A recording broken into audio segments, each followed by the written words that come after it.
Welcome to another episode of Cooking with Brad, brought to you by Boston College Dining Services. Today we're going to be making Spanakopita. The first step is to make the dough. For the dough, we'll need 300 grams of flour, 165 grams of water, 10 grams of salt, and 25 grams of extra virgin olive oil. To begin, you want to put your flour into the bowl and add your salt. Take these two, and what you'll do is you'll just mix them together lightly with your hand. After that salt is mixed into that flour, you'll add in the oil, and then you'll add in the water. Once all the ingredients are in the bowl, you can start to mix it all together. And you'll start to get like a shaggy mass here. So what you're going to want to do is just get every dry bit you can off the corners. Start just mixing it around, flipping it over, absorbing the best flours you can. You'll dump it onto your table surface, and then you're going to start to knead the dough. In kneading the dough, you're going to push it out and pull it back. So you kind of use this claw method. Now we're going to speed it up because it does take a while. And to test to see if you've kneaded enough, you're going to pick up your dough and you're going to pull it apart. As you see here, when I start to pull this, it rips. That means the gluten has not developed enough in the dough. So I have to keep kneading. After a little bit more kneading, I get my dough again, I take it up in the air, and I'm going to start pulling on it. Now as you can see, I'm starting to pull this dough fairly thin. This gluten structure is preventing it from ripping, so you can see what we call the window pane technique. And that's what I'm doing here. I'm pulling it so I can look through it, almost like I'm looking through a window.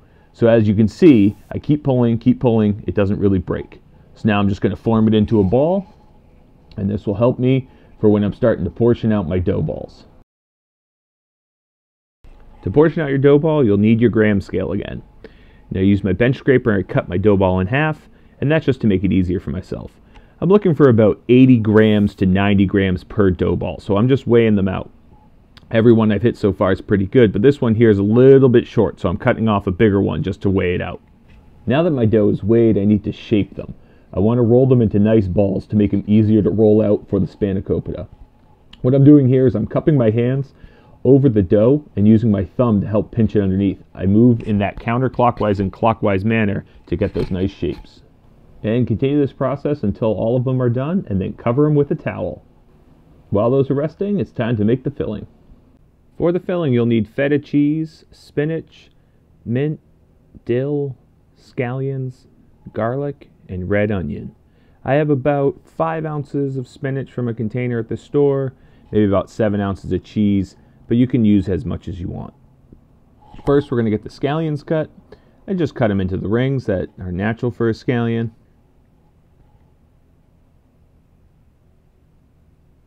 And there we go.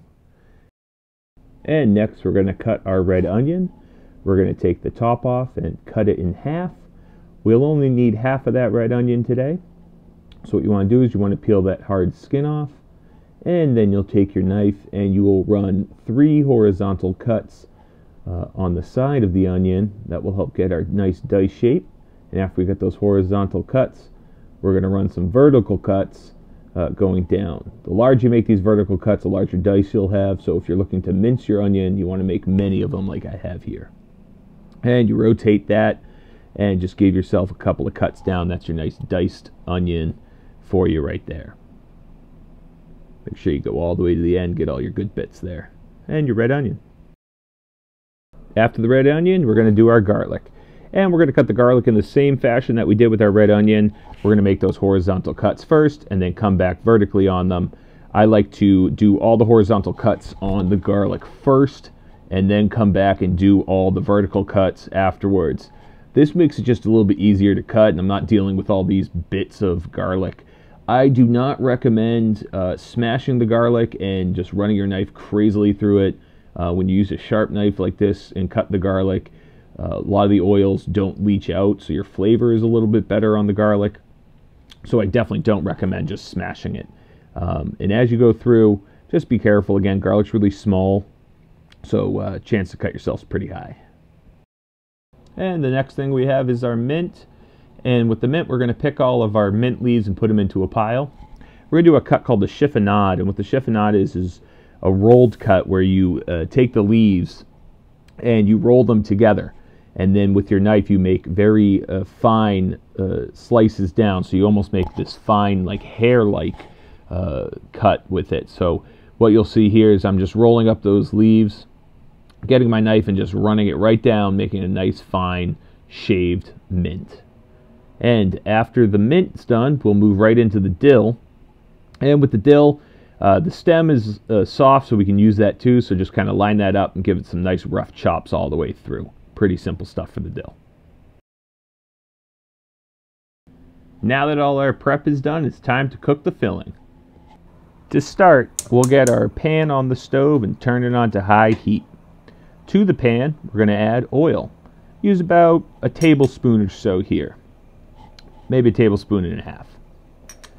Once the oil is hot enough, we're going to add our onions and our garlic. You'll know the oil is hot when you can hear the garlic and the onions cooking. So what we'll do is we'll get this going. We'll season our onions and garlic. You want to do that step as you move along. You don't want to just season at the end. It helps build flavor. And once everything is translucent, we'll add our spinach to the pan. Spinach cooks down, so you can just add all the spinach to the pan and let the steam do its job. As you'll see in the video here, you'll watch the spinach kind of get shrink up in size pretty quickly. Once you see that getting smaller, we're going to add our herbs, which is our mint, dill, and our scallions, and just stir that around and let it cook down.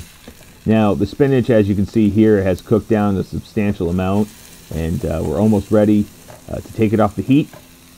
And what we want to do next is we want to strain it, and the reason for that is there's a lot of water that will be left, and if we don't strain it, that water will get into our dough and it'll ruin our spanakopita.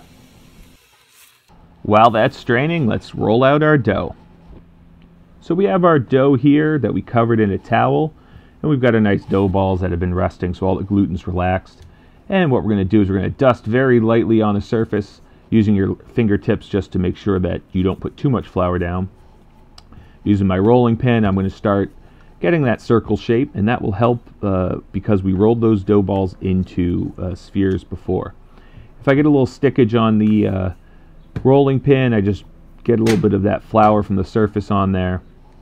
And what I like to do is I like to stretch it. So by developing all that gluten early on, we're able to stretch this dough. If we didn't do this earlier and knead it properly, the dough would just rip apart. So you can see me pulling pretty substantially on these, and that dough is not ripping.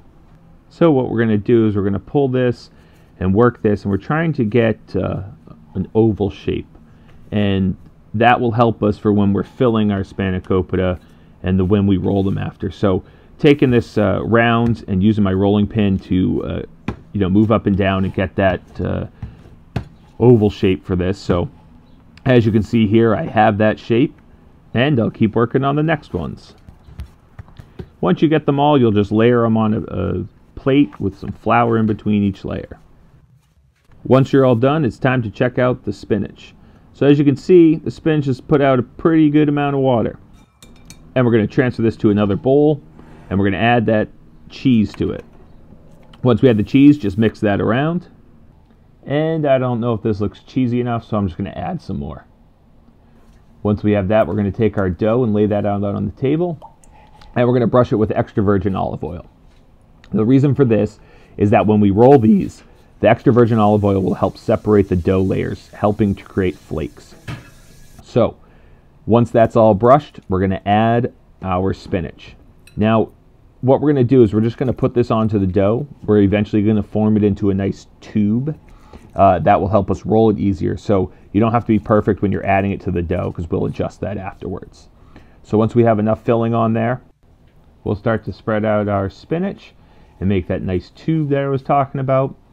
And then we'll start to roll. So what you want to do is, starting from the bottom, is you want to roll that dough over the spinach, pull it back a little bit to make it tight, and then just start working your dough all the way up to the top, making a nice tube as we go along.